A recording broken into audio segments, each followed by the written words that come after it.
நான் திண்ணை பள்ளிக்கூடத்தில் ஆசிரியராக ஓராண்டு பணியாற்றினேன். அப்போது எனக்கு வயது 22. ஒரு சிறு பையன் 8 வயது இருக்கும் மட்டித்தனமாக இருந்தான். அவன் பாடங்களை சரியாக படிக்கவில்லை என்று பிரம்பினால் கைப்போனபடி விளாசிவிட்டேன். சார், தாங்க முடியல சார், அடிக்காதீங்க, வலிக்குது. அந்த குழந்தை பதைத்து அழுத காட்சி என் உள்ளத்தை உருக்கிவிட்டது. அவன் கெஞ்சிய கூச்சலில் என் மனம் உடனே விழிப்பு நிலை பெற்றது. எனது கண்களில் நீர் பெருகிவிட்டது. அவனை அணைத்துக் கொண்டேன். இனிமேல் நன்றாக படிப்பா, நான் அடிக்க மாட்டேன். அன்று முதல் எந்த குழந்தையை கண்டாலும் அன்பு பாராட்டத் தொடங்கினேன். இது ஒரு கொடுமை. நான் என்னை மறந்து சினத்தால் ஆற்றியது.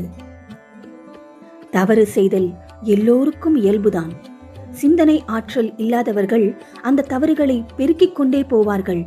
சிந்தனை திறன் உடையவர்கள் தவறு செய்துவிட்டால் அதன் விளைவை கணித்து தானும் விழிப்படைவதோடு பிறரும் தவறு புரியாமல் இருக்க என்ன வழியுண்டு என்று ஆய்ந்து முடிவெடுப்பர்.